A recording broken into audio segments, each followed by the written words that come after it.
Noong Disyembre 16 inangkin ng Rusya na kontrolado na nila ang Kupiansk. Nagsisinungaling ang Rusya.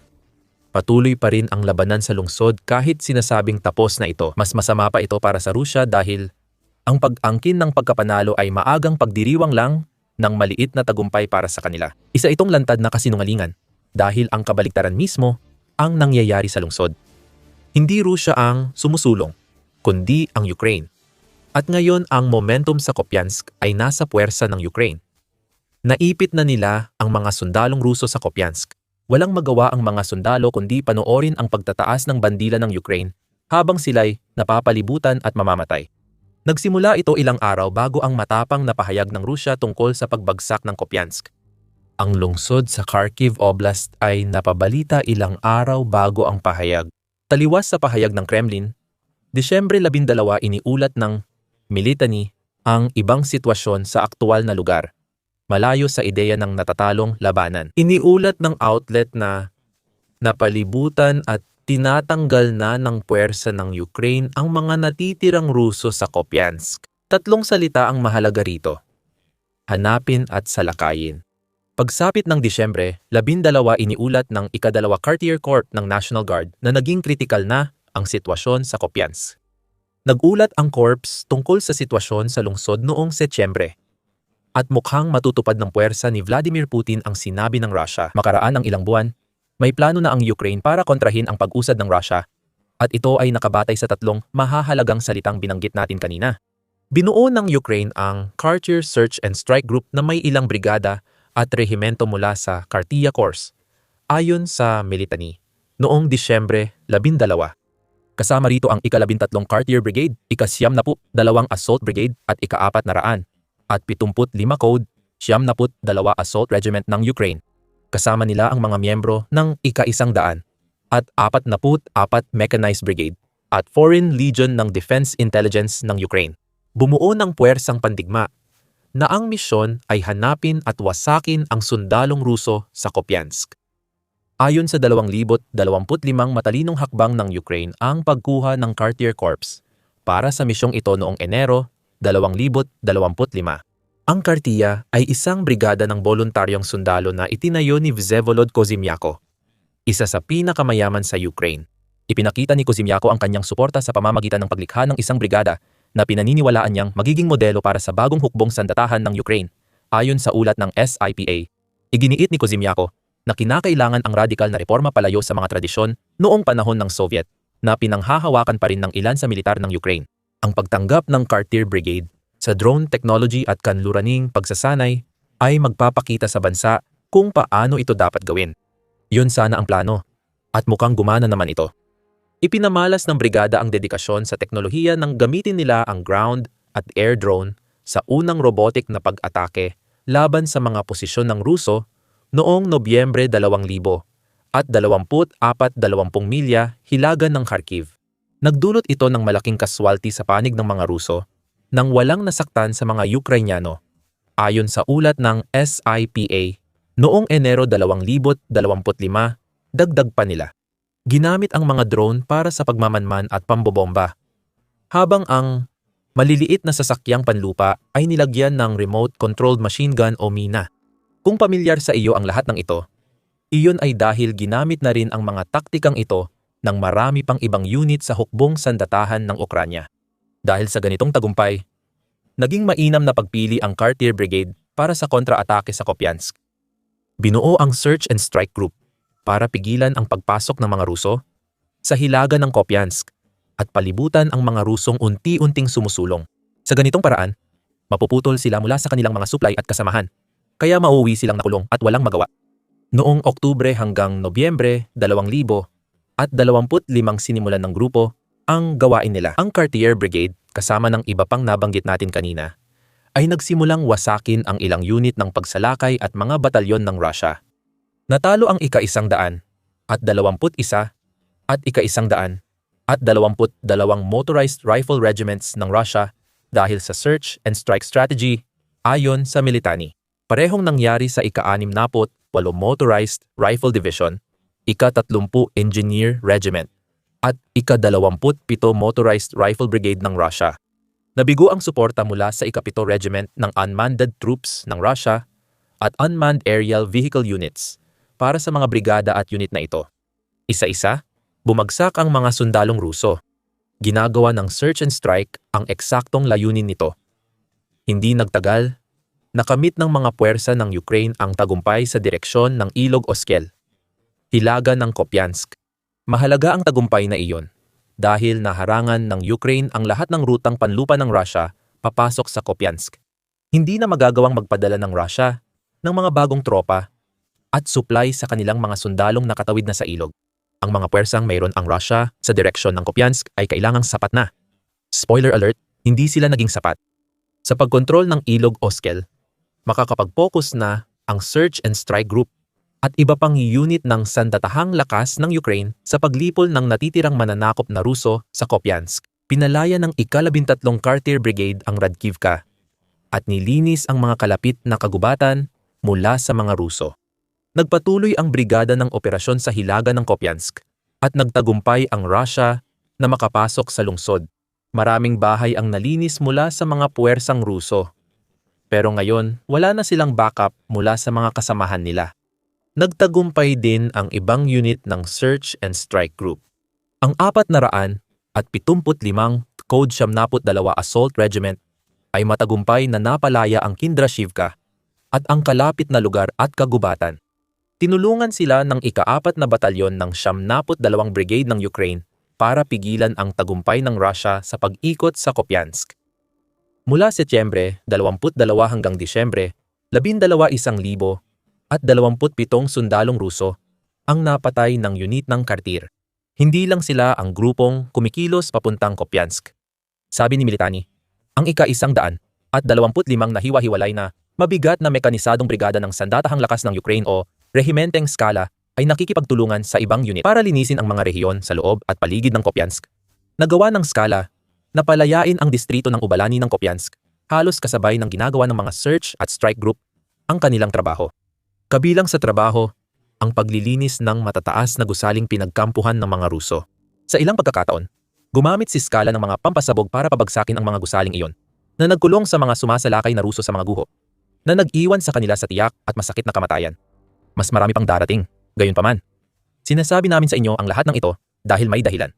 Lahat ng inilarawan namin ay nangyari sa mga buwang bago iginiit ng Russia na nasakop na nila ang Kupiansk. Makikita ng sino mang tumutok sa totoong labanan na isa iyong malinaw na kasinungalingan. Kita na Ukraine ang gumagawa ng positibong hakbang sa Kupiansk kahit sa araw ng anunsyo ng Russia. Gaano talaga kapositibo ang posisyon ng Ukraine sa Kupiansk? Noong Disyembre 17 iniulat ng AA na sinabi ng Ukraine na nabawi nila ang 70% ng Kupiansk, isang araw matapos ang pag-angkin ng Russia sa lungsod. Gamit ang Telegram, pinabulaanan ni Oleksandr Syrskyi, Commander-in-Chief ng Ukraine, ang pahayag ng Russia at ipinakita ang tagumpay ng Ukrainian forces sa lungsod. Nagsalita siya matapos dumalo sa ika-32 pagpupulong ng Ukraine Defense Contact Group sa Ramstein Air Base, Germany. Nagbanggit si Syrskyi ng mga matagumpay na operasyon ng sandatahang lakas ng Ukraine. Aniya, dahil sa aktibong operasyon, napaatras namin ang mga mananakop at nakuha ang halos 70% ng lungsod ng Kupiansk. Halos tapos na ang misyon ng Ukraine para sa pagpapalaya ng Kupiansk noong ika-4 ng Enero. Ayon sa The Gaze, sinabi ng Ukraine na kakaunti na lang ang puwersa ng Russia sa Kupiansk at unti-unti na silang nililipol. Hawak pa rin ng Russia ang gusali ng konseho ng lungsod na nagbibigay kay Putin ng konting kredibilidad para sabihing nasakop nila ang Kupiansk. Hindi magtatagal ang kontrol ng Russia sa gusaling iyon dahil kontrolado pa rin ng Ukraine ang mga posisyon malapit sa Ilog Oskil. Si Viktor Trigubov, tagapagsalita ng puwersa ng Ukraine, ay nagsalita sa Suspilner at nagbigay ng matinding pagsusuri sa lagay ng Russia sa Kupiansk. May ilang kalabang sundalo pa roon, ngunit napalilibutan na sila. Nagkakaroon na sila ng matinding problema kahit sa pagkuha ng anumang supply, kahit pa sa pamamagitan ng airlift, dahil kitang-kita namin kung saan inihuhulog ang lahat. Ito na ang huling yugto ng paglilinis sa lungsod. Ayon kay Tergubov noong Enero 3, kahit ilang personalidad sa medyang Ruso ay tahimik na umaamin dito. Tinataya rin niya na maaaring mas mababa sa 100 sundalo ng Russia ang aktibong gumagalaw sa lungsod at na ang mga sundalong iyon ay tila may takdang panahon hanggang Pebrero para sakupin ang Kupiansk.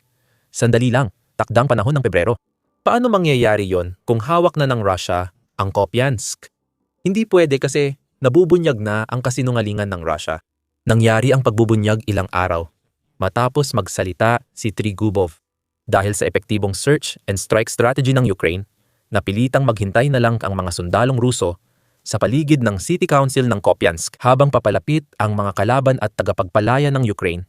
Iniulat ng New Voice of Ukraine noong Enero 13 ang pagsasara ng bitag.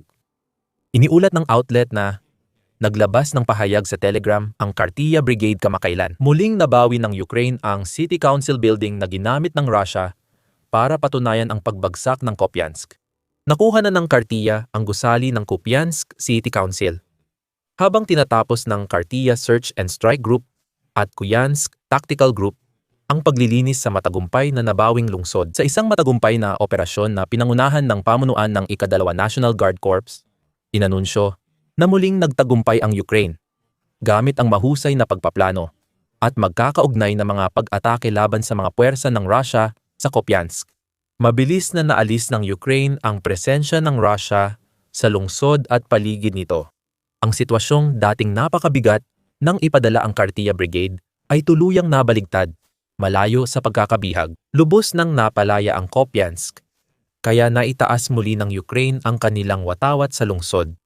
Gaya ng dati, hindi lang nag-angkin ang Ukraine, pinatunayan pa nila ito. May 2 minutong video ang anunsyo ng Kartia Brigade na nagpapakita ng labanan ng mga sundalo ng Ukraine sa Kupiansk hanggang sa marating nila ang City Council at maitataas ang kanilang watawat. Sa video, makikita natin ang taktika ng Ukraine sa labanan sa lungsod.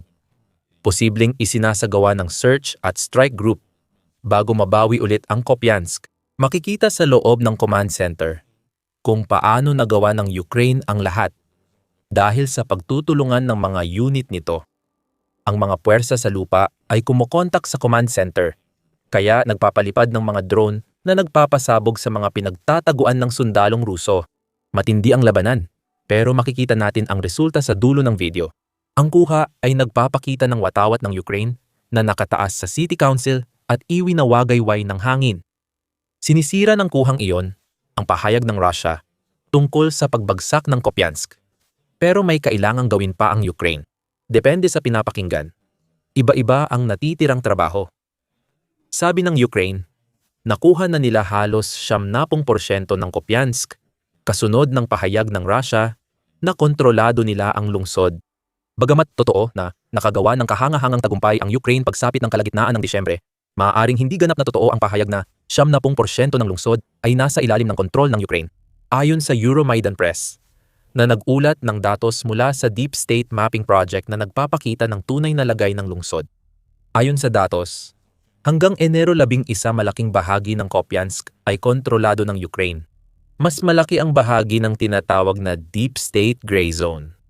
Ginagamit ng Battlefield Tracking Organization ang terminong ito para sa mga rehiyong hindi direktang kontrolado ng anumang panig. Madalas may labanan pa rin doon. At kung may kontrol man ang isang panig, mahirap itong mapatunayan ng independiyenteng pagsusuri. May bahagi pa rin ng Kupiansk sa kontrol ng Rusya, kahit hindi maganda ang kalagayan doon para sa ilang sundalong nakaistasyon. Napapalibutan ng puwersa ng Ukraine ang mga sundalong iyon at putol na ang kanilang supply at reinforcements. Maaaring hindi pa sila talo, pero malapit na silang matalo ng Ukraine maliban na lang kung makagawa ang Rusya ng malaking hakbang sa Ilog Oskil para mabuksan muli ang mga daanan ng supply ni Putin. May ilang paalala tungkol sa datos ng Deep State. Una, ang datos ng Euromaidan Press ay mula Enero 11 nang inanunsyo ng Kartir Brigade ang paglaya ng Kupiansk City Council. Hindi tiyak kung naisama ng Deep State ang paglaya ng gusaling iyon dahil kadalasan may delay ang update sa kanilang mga mapa. Kaya posible na ang ilan sa mga tropang Ruso na iniulat ng resource na napalibutan ay napatay na simula noon. Posible ring may mga gray zone na hindi na ganoon ka-gray ngayon. At dahil wala pang 100 sundalong Ruso ang naiulat na natitira sa Kupiansk, mukhang oras na lang ang hinihintay at hindi na tanong kung makokontrol muli ng Ukraine ang buong lungsod. Siguradong ang pahayag ng Russia na bumagsak ang Kupiansk ay kasing halaga lang ng sinabi ni Putin noong 2000 at 14 na masasakop nila ang Kiev sa loob ng 2 linggo. Baka ganoon noong 2000 at 14 pero siguradong hindi na ngayon. Katulad ng maaaring patunayan ng wala pang 100 sundalong Ruso na naipit sa Kupiansk. Naghihintay na lamang na alisin o hulihin sila ng Ukraine. Kahit na positibo ang lahat ng balitang ito tungkol sa Kupiansk para sa Ukraine, hindi sila maaaring magpakampante. Gusto pa rin ng Russia at masasabi ng ilan na kailangan nilang makuha ang lungsod. Nakita natin ang ebidensya nito noong January 11 kasabay ng pag-takeover ng Ukraine forces sa City Council ng Kupiansk. Iniulat ng Ukraine na nagkaroon ng 200 labanan sa pagitan ng Russia at Ukraine noong Enero 11 at ilan dito ay sa direksyon ng Kupiansk. Sa Kupiansk, 9 na beses sumubok umabante ang kalaban sa Petropavlivka, Novoplatonivka, Kupiansk at Bohuslavka ayon sa ALI. Kaya, habang patuloy na nababawasan ang bilang ng mga sundalong Ruso sa mismong Kupiansk, mayroon pa ring mga puwersa ng Russia sa labas ng lungsod na nagsasagawa ng mga pag-atake. Hindi dapat hayaang makausad ang mga puwersang ito. Kung gustong mapanatili ng Ukraine ang magandang momentum sa Kupiansk at Kharkiv, hindi titigil ang Russia sa pagtulak sa Kupiansk kahit humina na ang kanilang pagsulong. Ayon sa Euromaidan Press noong Pebrero 2000 at 24 pangunahing target ng Russia ang Kupiansk. Ayon sa datos, halos 2 taon ng target ni Putin ang lungsod. May ilang dahilan kung bakit, ngunit ang pangunahing dahilan ay ang lungsod ay tahanan ng isang mahalagang himpilan ng tren na naniniwala ang Russia na magagamit nila upang suportahan ang kanilang pagsubok na sakupin ang Donetsk at Luhansk. Sama-sama, ang 2 rehiyong ito ay bumubuo sa Donbas. Napaulit-ulit na sinabi ni Putin na kailangang isuko ng Ukraine sa Russia kung may pag-asa pang magkaroon ng kasunduan sa kapayapaan sa digmaan ng Ukraine. Inaalis ang Donbas sa usapan. Ang pagsakop sa Kupiansk ay tutulong sa Russia na palakasin ang kanilang panig sa Kharkiv na nagpapadali sa pagtatangkang palibutan ang lungsod. Lahat ng mga posibleng estratehikong benepisyong ito ay nangangahulugan na mananatiling target ang Kupiansk para sa mga pag-atake ng Russia, kahit na hindi naman kinakailangang isinasagawa ang mga pag-ataking iyon sa lupa. Ayon sa Kiev Independent noong Setyembre 2025, tinarget ng Russia ang Kupiansk gamit ang guided bomb, artillerya, first-person view drone, at rocket system. Matagal nang pinahina ng Search and Strike Back Group ng Ukraine ang ilang opsyon sa pag-atake sa pagtanggal sa mga unit ng Russia. May hawak pa ring posisyon ang Russia malapit sa Kupiansk na posibleng magpapahintulot ng artillerya at rocket strike. Para mapatigil ng Ukraine ang guided bomb, kailangan nilang pabagsakin ang eroplano na nasa mga paliparan sa Russia at sinakop na Ukraine gamit ang long-range na bala. Di na iniintindi ng natitirang sundalo ng Russia sa Kupiansk ang iba pa. Ang mahalaga, napalilibutan na sila at kaunting oras na lang bago sila mahanap ng Ukraine. Kapag nangyari iyon, aasa ang mga naipit na sundalong Ruso. Nakalimutan ng Ukraine ang strike at palitan ito ng pagsuko na parang mga asong nakayuko ang buntot sa pagitan ng mga paa. Ipinapakita ng Kupiansk na ugali na ng Russia ang maling pahayag tungkol sa tagumpay nila sa Ukraine. May ebidensya sa labanan na nagsisinungaling ang Russia, kaya hindi rin magtatagal ang ganitong kasinungalingan. Isang malaking pangyayari sa Russia na maaring magdulot ng katapusan kay Putin. May pahiwatig ito tungkol sa lakas tao ng Russia at kung paano ito winawasak ng Ukraine. Tingnan ang aming video para sa detalye at mag-subscribe sa The Military Show para sa updates sa Ukraine. Salamat sa panonood.